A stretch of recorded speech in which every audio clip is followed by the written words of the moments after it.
Well, I must admit, I continue to be pleasantly surprised at FC Copenhagen because in an even first leg against Ajax in a Champions League qualifier, we did get an advantage to go into today's game, and our director of football has quashed any thought of this being another Bayern Munich. He has been adding good players, he's been bidding for good players, and while some of them maybe not great for the long term of the club, they're all going to help me in my stint here.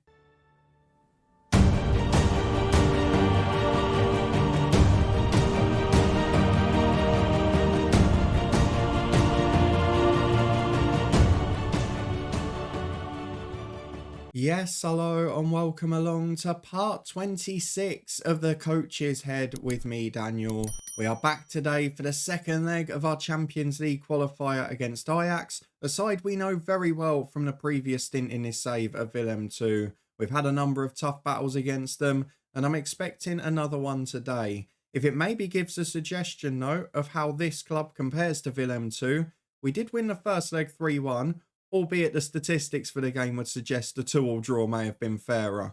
But again, just like we did against Midtjylland, we found a way to win when not at our best. And so far in this stint, that is something that is really impressing me. And then we'll face Whipping Boys Aab in the Danish Superliga. The reason I picked that game rather than Lyngby is because last season Aab nearly reached the top half. This season, they're bottom on 0 points and they're getting spanked every week. So I'm guessing they've lost a few players. We'll have a look at transfers as well because there is good news and sort of reassuring news on that front.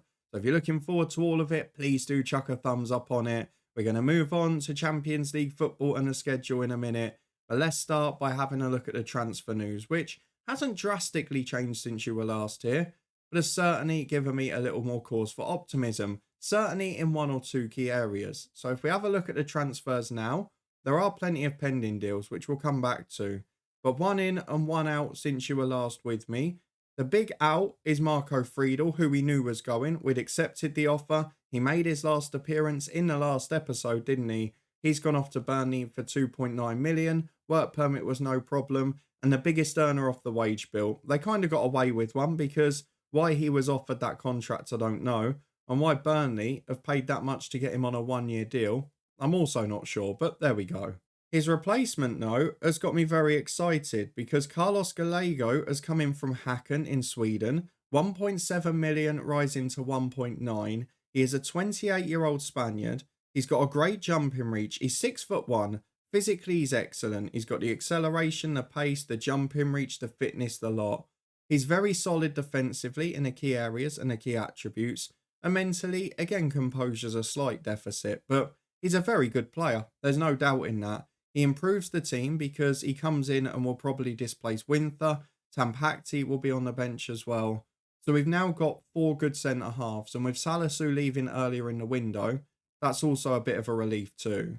We have also, as you've noticed, had 2 youth additions to the squad since the last episode, but both of those were known. We'd seen them when the offers were made, and one of them has actually become a key member of the first team because at the moment, Brian Sears from Arsenal is the best right back at the club until his counterpart arrives. That deal's now on a work permit. But Sears is a very decent defender.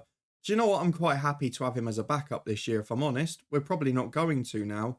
But a very decent player. Did really well in the first leg against Ajax. Actually was our best defender. Got an assist in that game. And then scored at the weekend. He's had a brilliant start.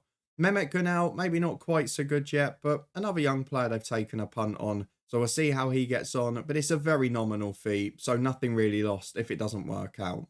If we go and have a look at the pending deals though, there are a couple of others that may be of note. The outs are pretty much sorted now, just youngsters going out on loan. On the ins though, we've got an update in the case of Joe May, who is now on a work permit. He has agreed to join our club over others.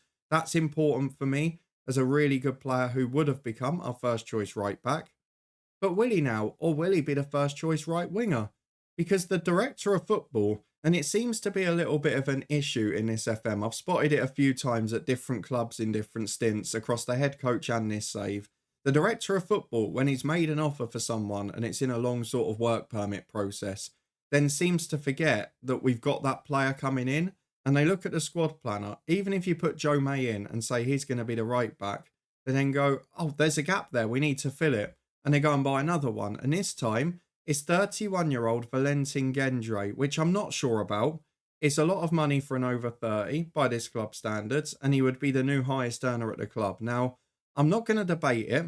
He would be the best right back at the football club if he came in now. That's absolutely fair. How long he would be the best for? Probably 6 months till Joe May improved a bit and he started declining. Do you want a 2-year deal for big money? It feels like what we've just lost in Friedel, we're then getting back in Gendre. It's a bit of a strange deal, but look, we're not going to be here long term. He's going to be fine for us in the short and medium term. And there are also plenty of other clubs involved and looking to get him. So it may well end up that we don't have him here anyway. But Gendre, a player that an offer's gone in for. And there's another youngster, a striker from Iceland, who I'm not sure about, to be honest. He can't jump, he can't run, and he can't move. I don't really get what his purpose is. But either way, the director of football wants him. That's absolutely fine. There's still plenty of transfer and wage budget available. There's still lots of players at senior level with interest in them. Obviously, Ashuri is still on the transfer list. There are a few others that are wanted, the likes of Schmidt, Fernandez, Forster now, who has dropped out of the team with Sears joining, etc. So I don't think this is going to be a quiet end to the window, but we've got to turn our attention to football now, because if we have a look at the schedule since you were here, just the 2 games, we know this season's top heavy because we've got to try and qualify for the Champions League.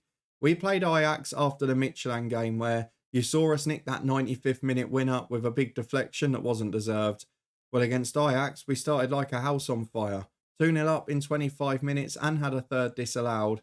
But if we go and have a look at this game overall, it wasn't quite as wide a margin as you would expect.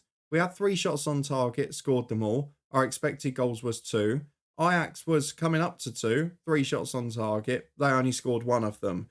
So in a pretty even game, we nicked a 3-1 victory. We relinquished the ball, we got the shape back, and we pressed at the right times. And in the end, that pressure counted. We forced mistakes, and though we didn't create many chances, we got good ones.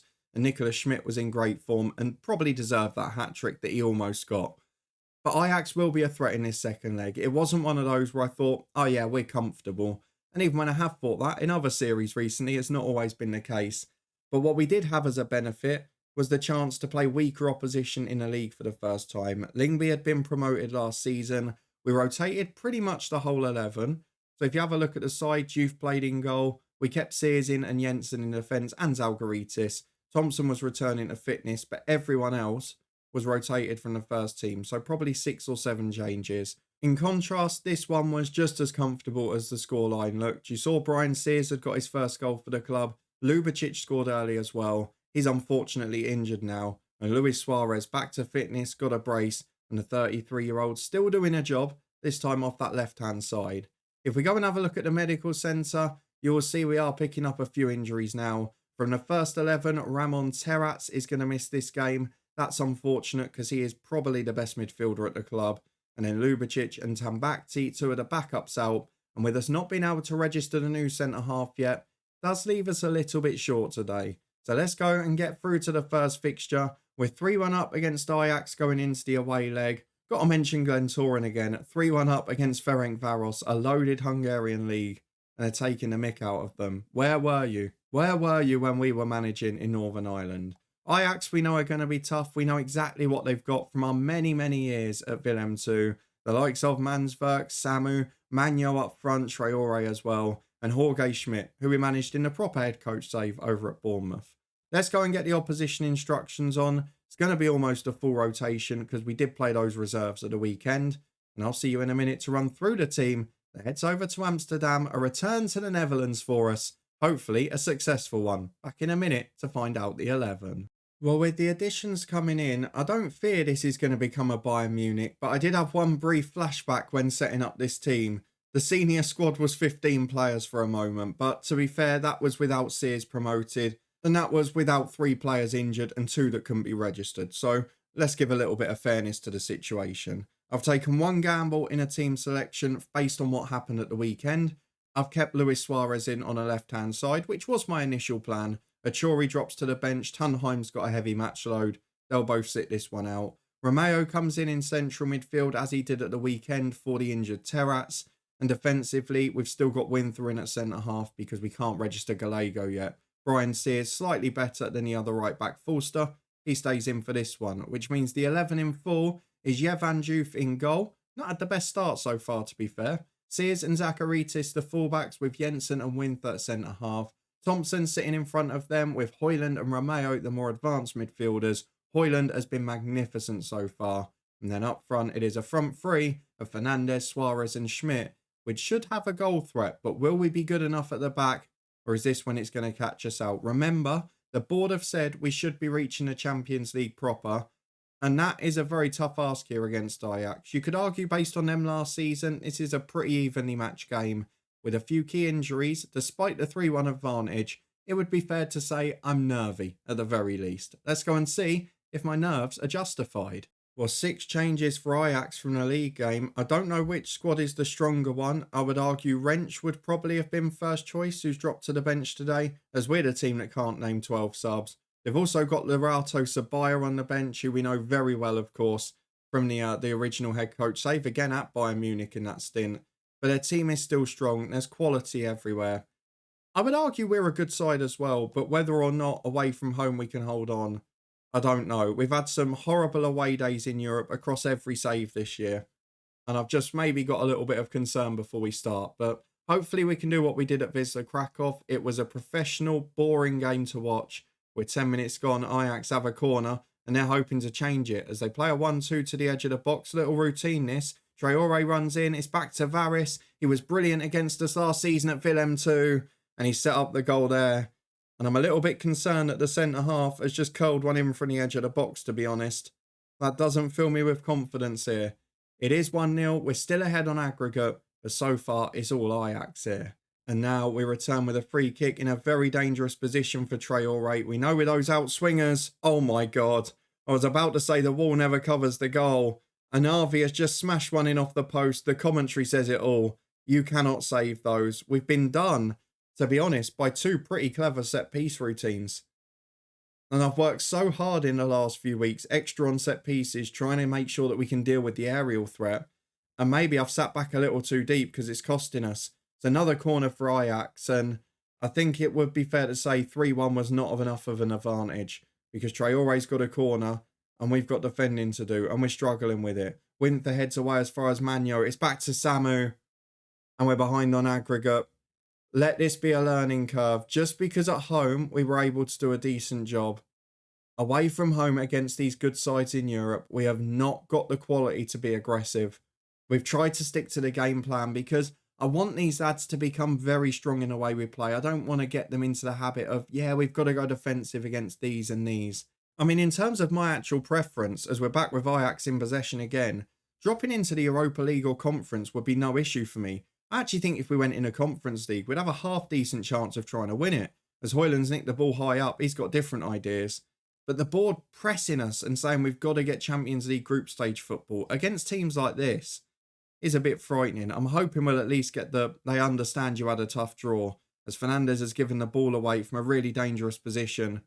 Not sure why we're seeing this highlight. It's not been key so far, but Højlund finds Schmidt and it might become it now. Oh, that pass is terrible. It's behind Suarez and Varys breaks away. Star of the show for this Ajax team. And he gets to the byline. Nobody near him. Back to the edge of the box. It's in again. And it's a huge deflection off Jensen. What can you do? We are taking a hammer in. I knew this was going to be a tough night. And it has proved that way. And I guess in fairness, the games that we have won this season, you saw Midtjylland on camera. You saw Wisla Krakow. We've not been brilliant. What? He's given a penalty now. This is corruption, people. You are watching corruption. That is never a penalty. It's been awarded. We're going to be 5 down at half time. Taker for Ajax, right-footed. Who's it going to be? Mansverk steps up, the skipper. Takes it down the middle. Ajax 5, Copenhagen 0. And I think it would be fair to say we're going out of the Champions League. The manner of this defeat might change the board's perception. At half-time, I think it's fair to say I'm going to berate these boys because to concede 5.5 is pathetic. You can see where the weaknesses are. I mean, Sears at right-back, Winther right centre-half, both really struggled. We're going to bring on Volster. I've not even got the other centre-half, have I? Because he's injured. So I'm going to have to leave Winther on. We're also going to take off Suarez, who maybe I shouldn't have stuck with him based on playing well against very weak opposition. A Chori will do 45 there. I don't really want to throw an 18-year-old into this situation. It doesn't seem fair on them. So I'm just going to leave it at those two for now. And then maybe later we'll bring on a few of the youngsters, at least try and get a positive out of this game. Give 20 minutes to people who have maybe not played for the club or might be stars of the future. Try and create our tour bed of Copenhagen. As we get through towards the hour mark, Zagaritis not playing well, but the only subs on the bench are centre-halves. I mean, at least the game's calmed down. That's the one positive.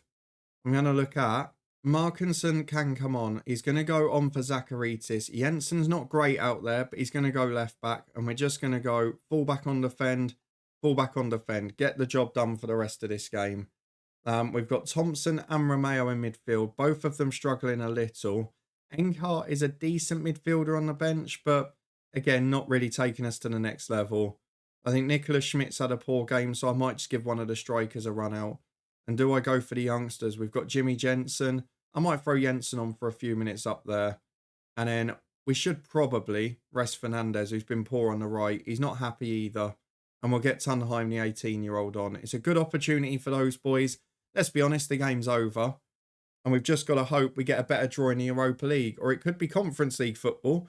And pressure for our job pretty quickly. I maintain that if we win the Superliga this season, we'll be able to get away with anything else.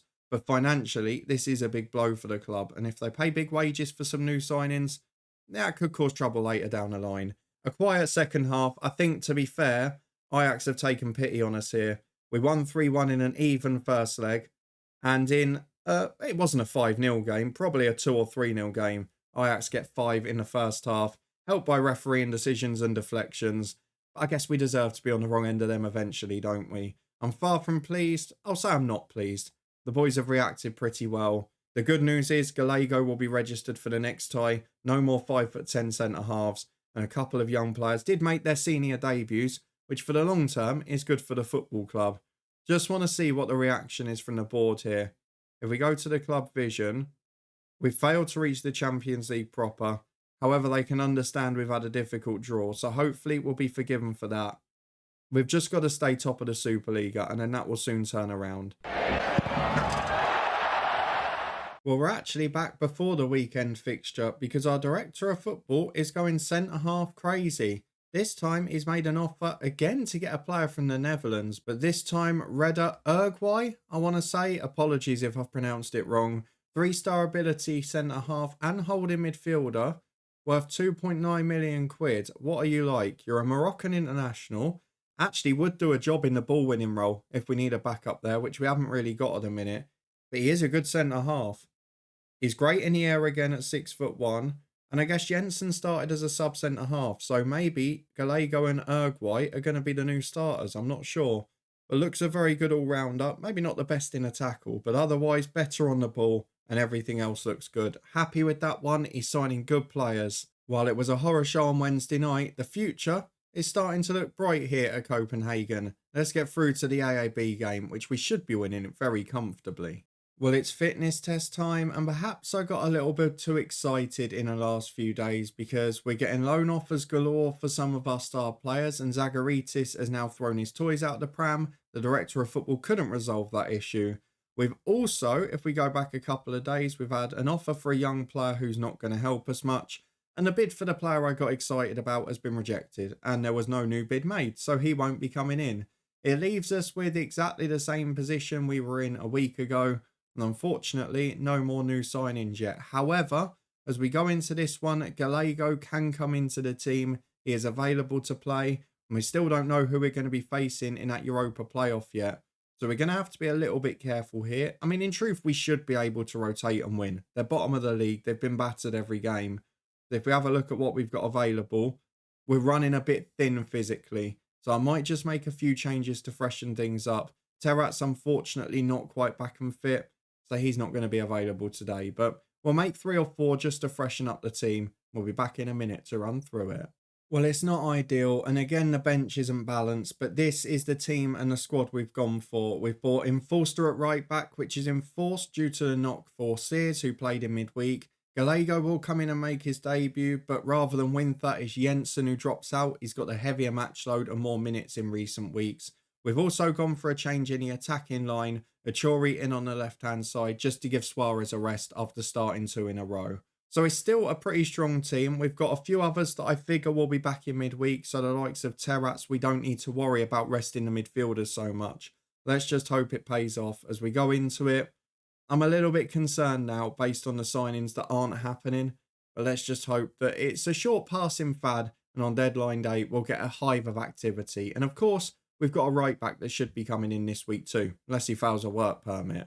Let's go and get through to it. It's a big game against Aab. It's the sort of one after a European hangover where you just can't slip up. And we need to build confidence again after that 5-0 defeat. Well, Alborg, the opposition today, not got the best or most reputable side on paper, but we're coming off a 5-0 defeat, so we can hardly talk. Yes, ours was against Ajax, but going into this one, we really need to be competitive because an off day has got to be followed by a good one. And we just need a comfortable win and maybe even a clean sheet. Been a quiet 5 minutes so far, but we're dominating the stats already. Let's hope that's soon followed by a number of chances. As we've got a corner kick right on cue with Fernandez. In-swinger to the front post. We nearly won that header. Gallego back to Elias. Fernandez again. Achori off the post and it's out wide to Forster. He finds Winther. Cross the box again and it's cleared away. We're piling the pressure on early here, which is what we wanted. They are breaking though down the right-hand side here, Alborg, and they've got a chance to get in. The last thing we need is to go 1-0 down here. Zagaritis, the unhappy man, gets back and makes the challenge. We've had the first chances of this match, but no goal just yet. As Winther, free kick on the halfway line, looks down the line to Fernandez. Can he produce a moment of magic? Poor ball towards Højlund, but he's won it back. He's got support on the left from Achori, who breaks into the box. Good run, and it deflects in. Every goal in the Danish league is a deflection. Every single one. There has to be a big deflection on the shot. I've barely seen them in the whole of this year's FM. And now it's every single goal it's happening. As Bidstrup loses the ball to Romeo. Can we get a second just to make things a little bit more comfortable today?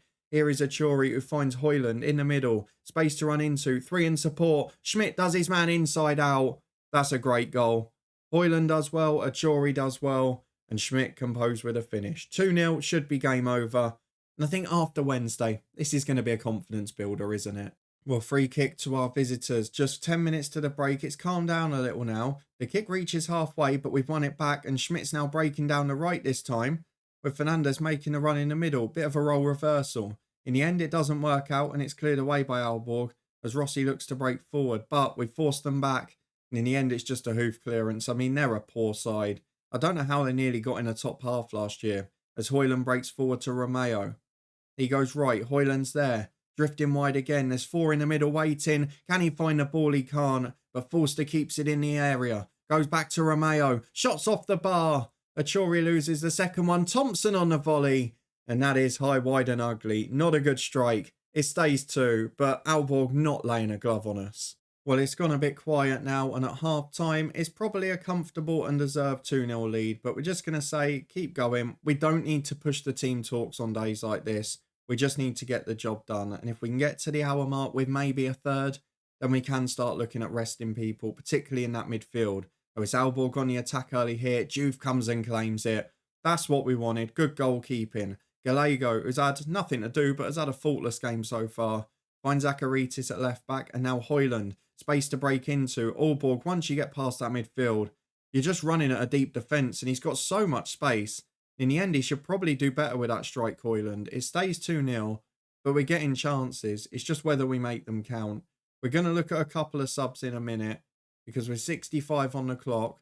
Thompson was struggling, and I feel like we should give him a breather. Gallego can go into that midfield role, and then at centre-half, we can bring on Jensen again, so he'll just do 25. I'd really like to do something in midfield, but I don't think there's going to be the option for that. And I'd like to ideally give Fernandez a rest, but I'm not going to do it just yet. So we'll leave it at that one sub, because Thompson was the big physical issue. And then we'll wait until maybe the last 20, or if we get a third. And then we'll maybe make the rest and bring on some youngsters. As Winther, at 3, I feel confident putting people out of position. Fernandez, cutting in from the right. He was the next candidate. Forces a good save from the keeper, who's done well today for them. Can we make the corner count? We're going near post again. But the taller options, bar Jensen, are off now, aren't they? Can he win it? No, he can't. It's away as far as Schmidt, though. Brings it down. Shots blocked to Lund Jensen. He goes wide. Support inside of him, but it's out for another corner. It's Elias Achuri on the right this time. Outswinger into that front post. Jensen and Gallego there. We've finally won one. But it doesn't count for much. It goes wide of the post. Højlund struggling. Fernandez the same. Time for a couple more subs, I think. On the right, we've got Tunheim and Suarez. We've also got Pint, so we've got options there. If we look at Tunheim, he's played quite a few minutes recently. Suarez the same, but he's still building fitness. So I'm actually going to bring on Suarez on the right-hand side. And then in midfield, really I'd like to give Højlund a rest, but we've got no one who can naturally play there. I might even put Suarez in the midfield because he's got the attributes for it. He'll go there, and then we'll bring Tunheim on anyway. Romeo I'm not as worried about because Terats can start midweek. In defence, maybe Zalkaridis, but again, we're without Lubicic now. Who can you bring on? I think the only other change we could do is Winther for Christensen, but I think that's a bit of a risk. And again, he's a 5'9" centre-half. It's a very frustrating one. Could he not even play fullback? I mean, seriously, get the attributes right. We'll give it 5 more, and then do you know what? I'll just chuck on a striker so he gets a few minutes, because he deserves some appearances. As Juve plays the ball out to Forster. Still looking for that third goal as it's back to the centre-half Winther. The sort of game he likes with no pressure, no aerial threat against him. Gallego into midfield finds Romeo. And now Suarez breaking from that advanced playmaker role. Out to Elias Achuri. Breaking in on the left side of the box. Chance to shoot. Good save again. Goalkeeper's having a very good game. You've got to give him credit. It's another corner kick with Achuri on the right-hand side. Outswinging delivery. Again doesn't beat the first man. A very weird one. I'm going to have to change it back. I thought we could get away with it with the taller defenders coming in. But it's just not going to be, is it? Let's go and make a final change. It will be Schmidt, I think, who comes off. Unless I can play midfield a bit. Let's put in for Romeo then. Can Romeo play left back by any chance? He can't. So Romeo is going to come off for Goodmanson up front. And then in the midfield here, I think what I'll do, and I know it's a bit bold, but we might as well just go for 2 attacking midfielders because we've got a good enough shape. We're being aggressive enough. We'll have Schmidt as a shadow striker. We'll have Suarez as attacking midfielder on attack. Or in fact, he could actually stay where he was. Then we're not going too gun-ho. Let's leave it at that. An unusual formation we're producing here. But enough to do the job for now. It's been a very comfortable victory. We probably should have got more. But after the horror show that was midweek, a win and a clean sheet will do me nicely. Winther has got one more chance to help us add to it. Plays into the opposition half with Gallego, who's had a great debut in 2 positions. Suarez runs forward. Support from 2, but goes alone. Just over the bar. Into stoppage time. It's going to be a victory. Not vintage again, but job done. And FC Copenhagen continue the perfect league start. We've already failed a board objective now. We have failed to make the Champions League group stages. We have no idea who we're facing in the Europa League playoff. I don't even know when it is.